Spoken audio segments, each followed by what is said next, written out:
Bismillahirrahmanirrahim. Assalamualaikum warahmatullahi wabarakatuh.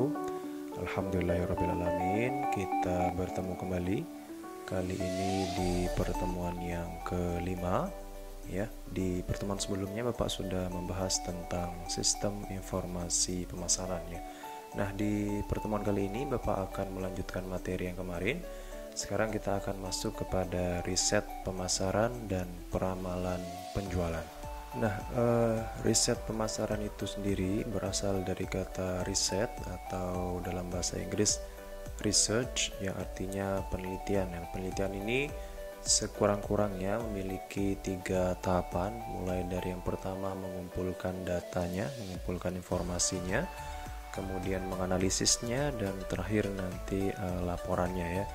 Nah, yang sistem informasi pemasaran di pekan kemarin itu adalah tahap yang pertama, yaitu tahap mengumpulkan informasi, mengumpulkan data sebanyak-banyaknya dari berbagai macam sumber.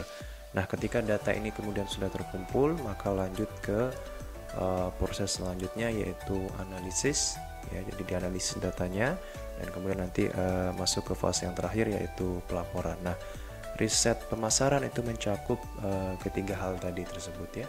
Nah, biasanya dalam setiap perusahaan itu memiliki departemen khusus atau sekurang-kurangnya bagian khusus yang menangani masalah riset pemasaran ini ya. Jadi memang di setiap perusahaan itu pasti ada namanya bagian lead bank atau singkatan dari penelitian dan pengembangan, atau bahasa Inggrisnya R&D atau Research and Development. Ini adalah sebuah bagian yang khusus melakukan riset, khusus melakukan penelitian dan pengembangan dalam berbagai macam bidang, hal, termasuk di dalamnya adalah pemasaran tadi. Dalam setiap perusahaan minimal dari sekian total penjualannya itu disisihkan sekitar kurang lebih 1% ya.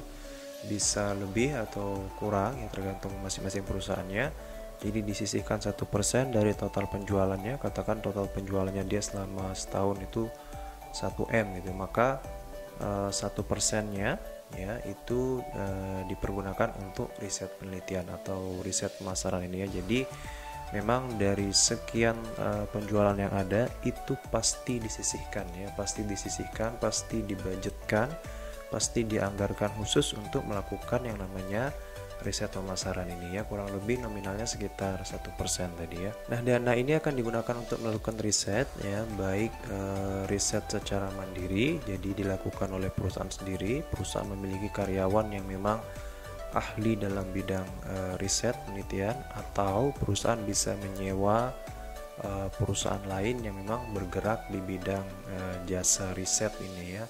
Nama perusahaannya biasa disebut dengan lembaga survei, kalau kalian pernah dengar ya. Itu salah satu perusahaan yang memang menyediakan jasa untuk melakukan berbagai macam riset dan penelitian ya. Nah, riset pemasaran tadi kalau kita kaji lebih dalam lagi prosesnya itu karena ini merupakan riset, dia mirip-mirip seperti skripsi atau karya tulis ya. Tahapan-tahapan atau proses-prosesnya ya. Mulai dari yang pertama adalah ada latar belakang, kemudian ada identifikasi masalahnya, kemudian ada tujuan masalahnya apa. Jadi yang pertama adalah diidentifikasi dulu masalahnya nih apa sih. Katakan masalahnya, oh penjualan kita 1 tahun belakangan ini kok menurun ya, kenapa ya. Nah, itu sudah satu masalah ya. Jadi kita identifikasi bahwa penjualan kita ternyata menurun gitu ya. Nah, ini akan kita coba analisis nanti kira-kira apa sih penyebabnya dan apa solusinya nanti ya. Kemudian setelah kita identifikasi masalahnya, kita bisa tentukan tujuannya adalah untuk mengetahui kenapa penjualan perusahaan bisa turun ya, dan kemudian mencari solusinya nanti seperti apa. Kemudian yang kedua, setelah kita identifikasi masalahnya, kita kumpulkan data sebanyak-banyaknya. Kita cari sumber referensi dari berbagai macam sumber. Nah, biasanya setidaknya ada dua sumber data. Yang pertama adalah data sekunder ya, data yang kedua data primer. Kalau data primer ini adalah data yang langsung didapatkan oleh perusahaan. Jadi perusahaan memang dengan sengaja untuk melakukan riset dan mencari data ke sana kemari, itu disebut dengan data primer atau data yang utama, data di pihak pertamanya. Kemudian ada data sekunder ya, ini data di pihak kedua. Jadi data yang kita dapatkan melalui orang lain. Ya, orang lain ini bisa perusahaan lain atau badan pusat statistik misalkan yang menyediakan berbagai macam data umum ya terkait dengan banyak hal, itu bisa menjadi data sekunder perusahaannya. Nah, biasanya perusahaan akan memulai risetnya dari data sekunder dulu.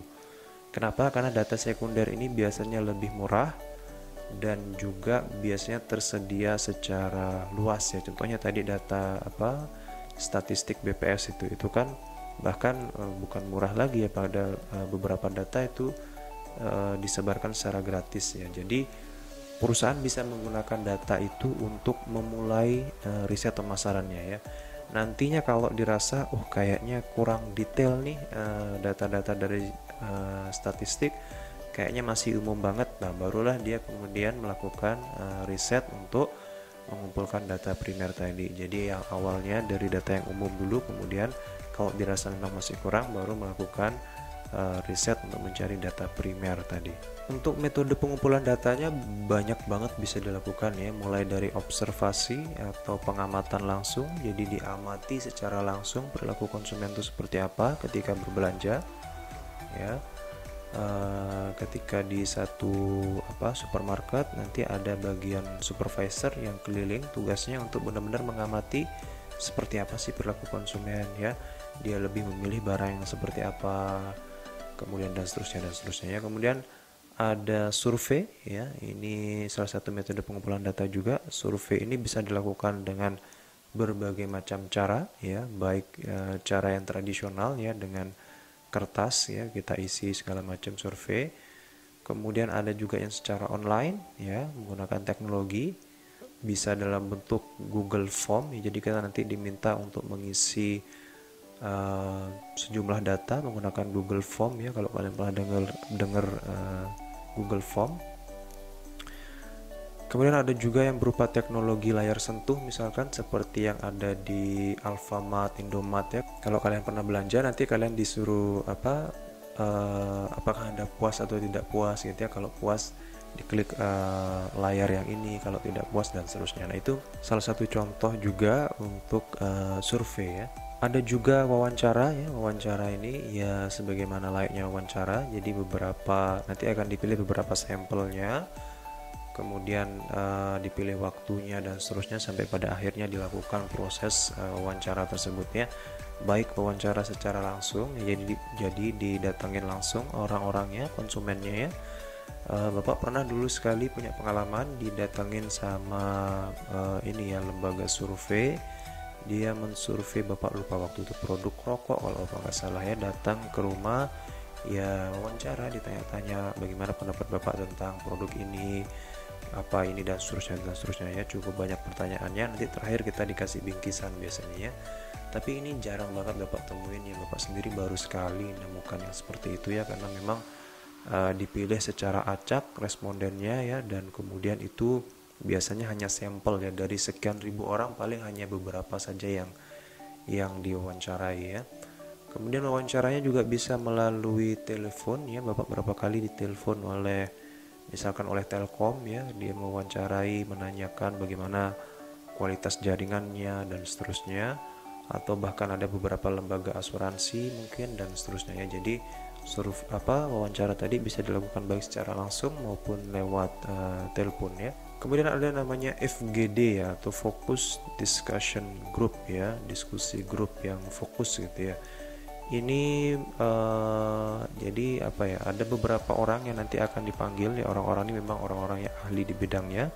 Katakan kalau ini tadi pemasaran, maka memang orang-orang yang ahli di bidang pemasaran itu akan dikumpulkan jadi satu di sebuah ruangan. Katakan ada 10 orang di sana, yang mana masing-masing 10 orang ini mewakili, ini dari akademisi, ada yang dari konsumen, ada yang dari supplier, ada yang dari pesaing, ada yang dari perusahaannya sendiri. Jadi berbagai macam pihak dikumpulkan jadi satu untuk berdiskusi. Itu namanya FGD tadi ya. Kalau kalian pernah nonton di TV One, ada program ILC, Indonesian Lawyer Club. Nah, itu menggunakan mekanisme FGD ya. Jadi mereka mengumpulkan banyak orang dari berbagai macam pihak yang kemudian berdiskusi bersama untuk menentukan nanti satu topiknya seperti apa, dan pada akhirnya bisa menentukan ini solusinya seperti ini dan seterusnya ya. Nah, mengenai wawancara tadi, wawancara juga bisa dilakukan dengan teknik ini ya, mengukur positioning perusahaan. Jadi biasanya nanti dia akan tanya, Bapak silahkan sebutkan 3 hal yang terpikirkan di benak Bapak ketika Bapak mendengar satu produk gitu ya. Nanti dia sebut produknya.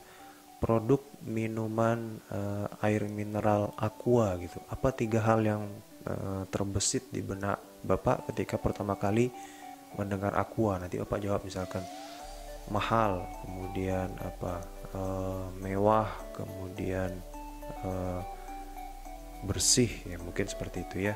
Nah, dari 3 kata yang kita pilih ini akan menjadi bahan analisis mereka ya, bahwa oh ternyata di benak konsumen ketika mendengar kata air mineral Aqua, yang pertama kali terbesit di benaknya adalah mahal. Oh ternyata memang air mineral Aqua ini memang terkenal lebih mahal daripada beberapa pesaingnya.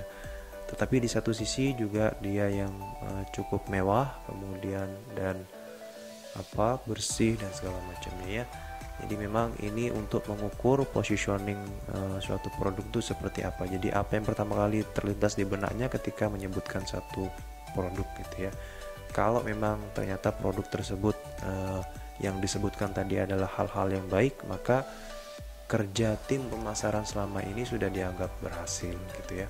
Bahkan pada beberapa perusahaan besar ya, mereka menggunakan ilmu neurologi ya, jadi ilmu kedokteran yang terkait dengan saraf otak gitu ya. Jadi nanti mereka akan ditaruhkan alat-alat ya di kepalanya untuk mendeteksi pergerakan saraf-saraf otaknya gitu ya, kayak di kedokteran gitu deh ya. Kemudian nanti dia disuruh lihat satu iklan televisi katakan gitu ya, nanti akan dilihat tuh respon otaknya tuh seperti apa, apakah menunjukkan hal yang positif, menunjukkan ini dan segala macam. Itu nanti akan dipelajari kemudian menjadi bahan analisis perusahaan ya. Tapi tentu saja ini biayanya akan sangat mahal ya, biasanya dilakukan oleh perusahaan-perusahaan yang memang sudah besar, sudah canggih banget lah gitu ya.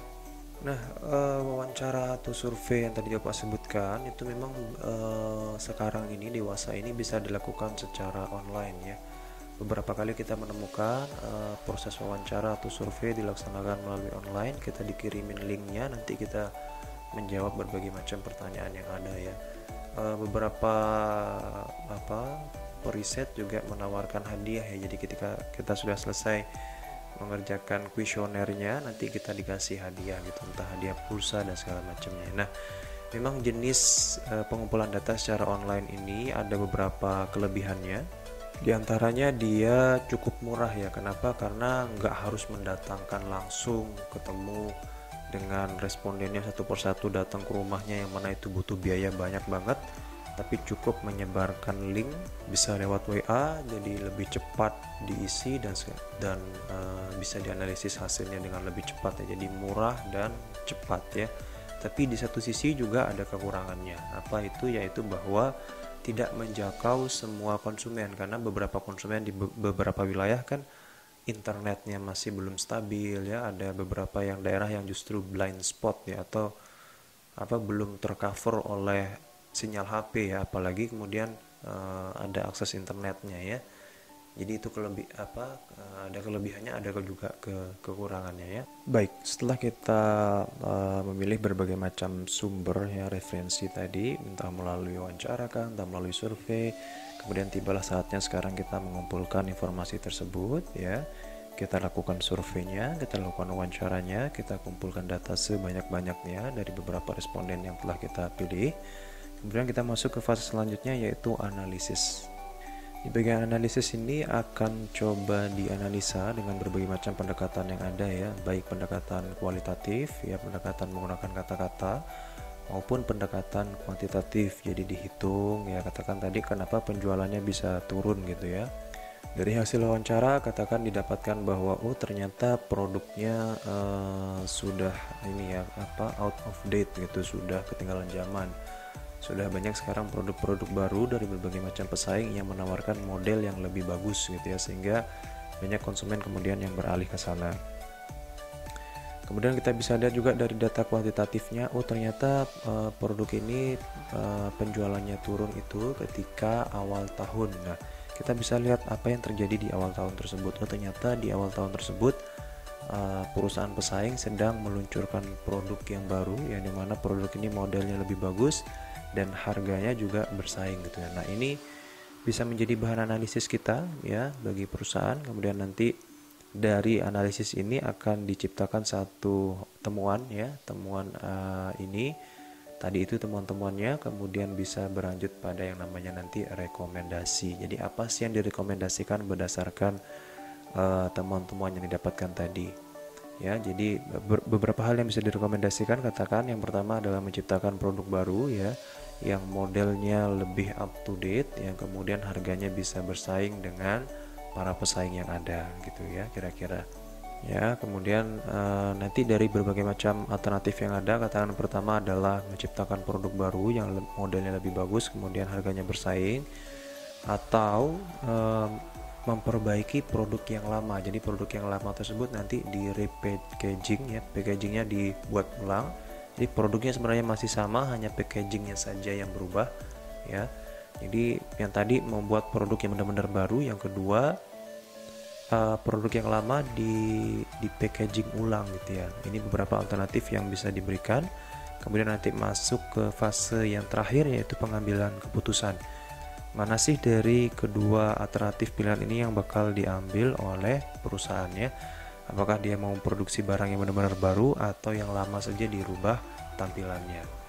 Nah, tentu saja dalam menjalankan riset pemasaran ini akan dijumpai beberapa hambatan. Yang pertama, tidak adanya dukungan manajemen ya. Jadi manajemen menganggap bahwa untuk apalah riset segala, menghabiskan banyak biaya, waktu dan segala macamnya, sehingga riset tersebut bisa jadi tidak terlaksana ya, karena tidak mendapat dukungan dari manajemen ya. Karena manajemen menganggap bahwa kayaknya riset itu belum perlu deh sekarang, kira-kira seperti itu ya. Kemudian yang kedua, ketika riset tersebut dilaksanakan secara rutin ya dan terus menerus dengan metode yang sama, seringkali terjadi kejenuhan ya, sehingga para pelaksananya menganggap itu sebagai sekedar formalitas saja ya.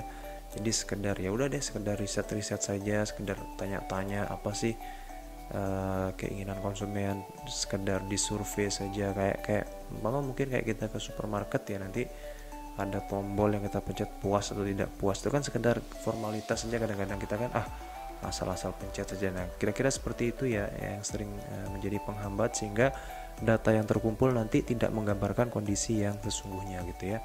Kemudian alasan yang ketiga adalah seringkali karena riset ini memang membutuhkan waktu yang cukup lama ya, karena ada prosesnya tadi, mulai dari mengumpulkan data, analisis, sampai dengan rekomendasi, itu kan butuh waktu yang lama ya. Nah boleh jadi adalah waktu yang lama ini justru menghambat dalam pengambilan keputusan. Maksudnya adalah waktu atau timing bagi perusahaan itu seharusnya dia mengambil keputusan di bulan Januari, tapi karena harus melakukan riset dan segala macam, sehingga tertunda ke bulan Desember, yang mana jaraknya cukup jauh sekali, di mana perusahaan yang lain sudah bisa selangkah lebih depan. Nah dia belum mengambil keputusan, jadi terlambat mengambil keputusan, sehingga berada satu langkah di belakang pesaingnya gitu ya. Nah riset yang baik adalah riset yang bisa efektif dan sekaligus efisien ya. Efektif artinya tujuannya dia tercapai, apa tujuan risetnya tadi itu, untuk mengetahui kenapa sih kok penjualan kita menurun gitu ya. Kemudian di satu sisi juga efisien, yaitu hemat dari segi biaya ya. Kenapa? Karena yang namanya riset, yang namanya penelitian itu kan butuh biaya. Jangan sampai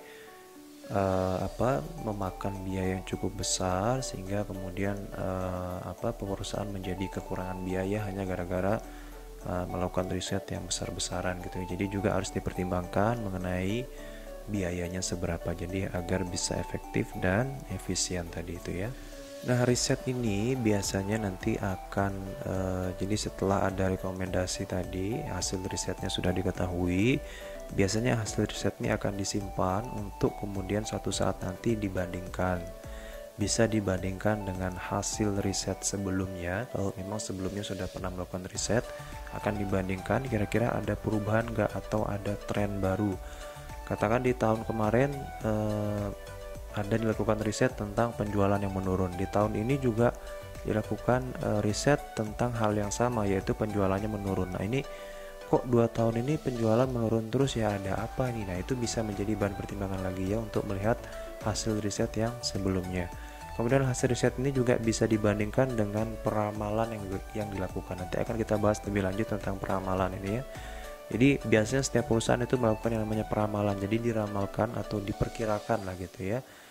Kira-kira di tahun depan tuh seperti apa sih? Kemudian nanti setelah terjadi di tahun depan tuh seperti apa, akan dibandingkan tadi dengan risetnya tersebut. Nah, hasil riset tadi juga bisa dibandingkan dengan para pesaingnya. Jadi pesaing itu kira-kira seperti apa, masalah-masalah yang dihadapi dan seterusnya, itu bisa dibandingkan dengan hasil riset kita tadi itu ya. Nah, peramalan yang Bapak bahas tadi dalam dunia pemasaran biasa disebut atau dalam dunia secara umum ya, biasa disebut sebagai forecasting ya.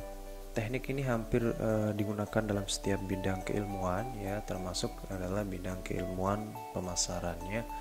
Nah, teknik ini banyak digunakan kalau di pemasaran itu digunakan untuk meramalkan atau memprediksi tentang berapa banyak penjualan yang akan terjadi di tahun mendatang gitu ya.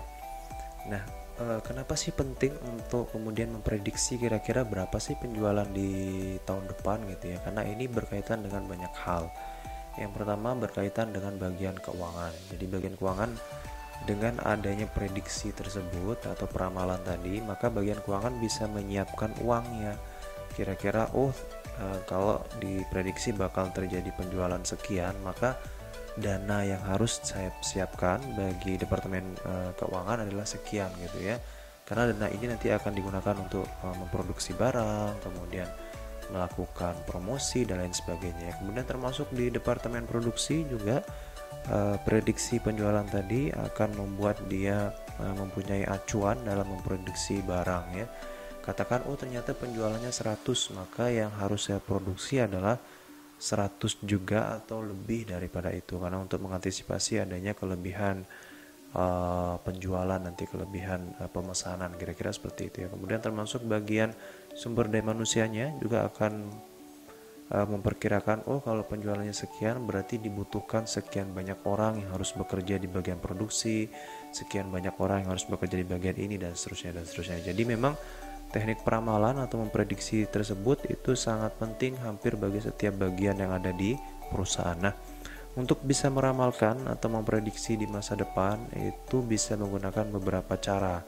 Cara yang paling sering digunakan adalah untuk melihat masa lalu. Jadi atau time series istilahnya ya. Jadi melihat kecenderungan dari masa-masa sebelumnya. Katakan di tahun pertama dia penjualannya 5 gitu ya, katakan.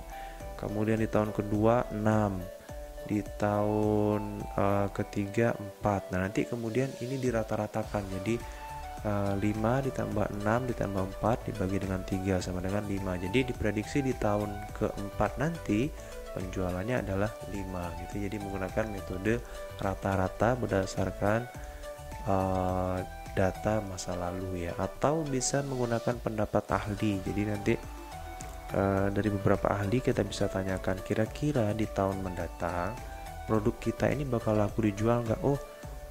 Kalau produk jenis ini karena merupakan produk yang dibutuhkan, kemungkinan besar di tahun depan akan tetap terbeli sehingga menghasilkan penjualan yang tinggi bagi perusahaan. Kira-kira seperti itu. Bisa berdasarkan data di masa lalu atau pendapat ahli tadi itu ya.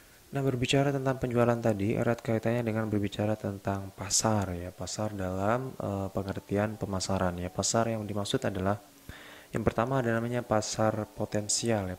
Pasar potensial ini adalah sejumlah pasar yang dimana ada minat konsumen untuk membeli produk ya. Katakan dari produk yang kita luncurkan ternyata beberapa konsumen tuh berminat untuk membeli. Nah, itu sudah disebut sebagai pasar potensial ya. Kemudian ada yang namanya pasar yang tersedia. Pasar yang tersedia ini adalah tadi itu ya, jadi ada minat untuk membeli dan ada kemampuan untuk membeli ya. Karena percuma kalau sekedar berminat, ya semua orang juga berminat ya. Ditanya mau beli mobil mewah, berminat nggak? Ya berminat gitu, tapi belum tentu punya kemampuan tadi ya. Maka pasar yang tersedia itu minat disertai dengan kemampuan.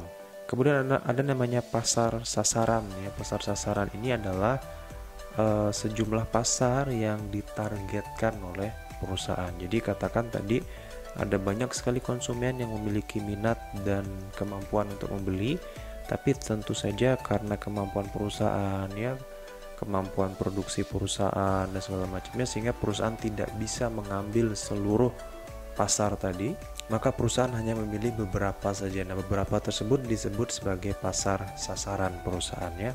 Nah, pasar sasaran perusahaan inilah kemudian menjadi fokus perusahaan untuk kemudian dilihat apa kemauannya, apa yang lagi tren pada waktu itu, produk-produknya, yang kemudian perusahaan mengikuti tren tersebut ya. Atau di sisi lain perusahaan bisa menciptakan trennya sendiri ya. Tentu saja menciptakan tren ini jauh lebih susah, jauh lebih rumit ya, karena belum tentu diikuti, belum tentu terjadi penjualan ya. Cara yang paling mudah dan memang paling sering diikuti oleh perusahaan adalah dengan mengikuti tren yang sudah ada.